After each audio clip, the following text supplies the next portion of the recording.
Marsh creation, step by step, produced by CWIPRA, the Coastal Wetlands Planning, Protection, and Restoration Act.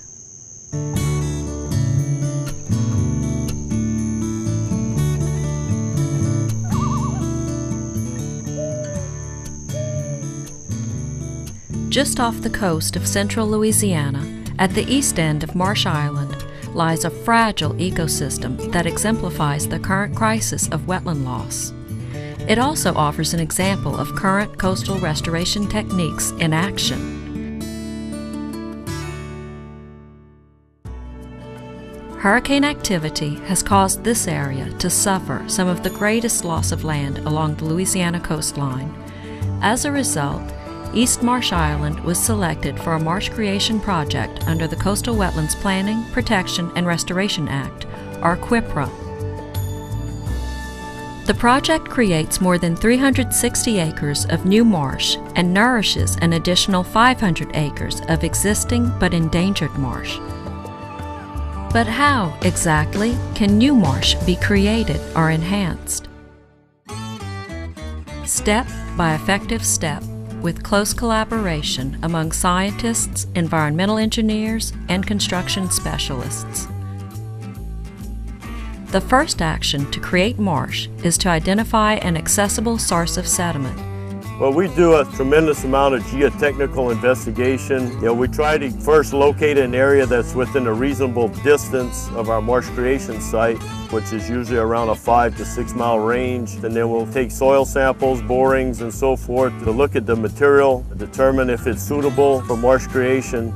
The next and critical step in the process is the evaluation of soil type and particle size of the new sediment.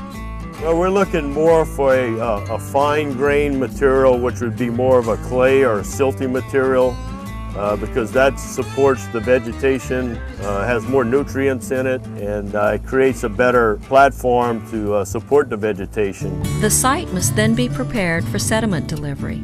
Construction workers scoop soil from inside the marsh creation site, pile it up along the construction site's perimeter, and shape it into flat-topped containment dikes.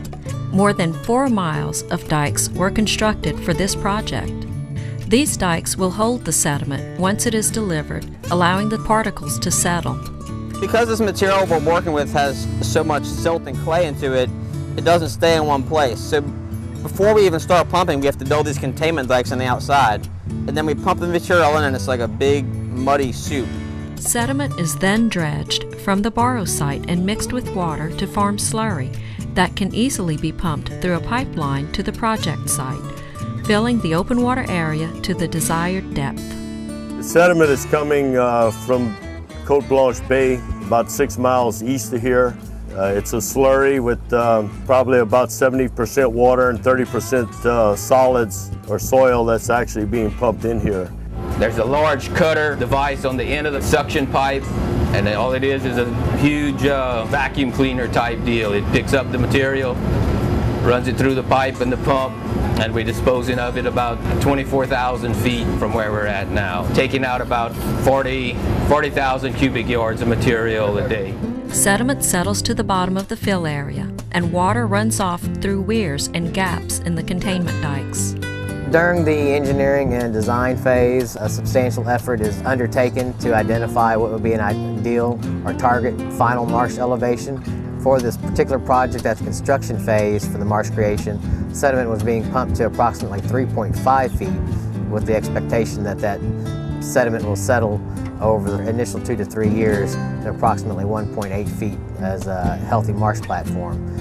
Sediment is used to create new wetlands and nourish existing habitats. Marsh nourishment is an important part of restoration because it protects emergent and endangered marshlands. The second component of the project, which is the marsh nourishment, is an effort to pump additional material unconfined, not to a specific target elevation, but to bring in a layer of sediment to nourish and help the existing remnant marsh that was here thrive. Finally, part of the restored area will be left to revegetate naturally, and hand plantings will be used to speed growth. And in 1 to 3 years, the new marsh platform will be supporting healthy marsh plants. after that, it'll be able to support itself and maintain itself over a period of time into the future. And then it'll continue to be monitored for a 20-year period, and we have a mechanism to come back in and do maintenance. For the East Marsh Island project, this step-by-step process has been so effective, the restoration construction was completed within 8 months. This type of marsh creation project will benefit a variety of wildlife. This refuge, one of the primary purposes is managing for waterfowl. At any given time, you'll see approximately 50,000 ducks during peak migratory season and a variety of other things that inhabit the area. We have close to 70,000 acres for alligators, rabbits, and deer use some of the little higher ridges. We have a very high diversity of wildlife on the refuge. The Quipra Marsh Island project is only one example of coastal restoration success in Louisiana. To learn more about Quipra, visit www.lacoast.gov.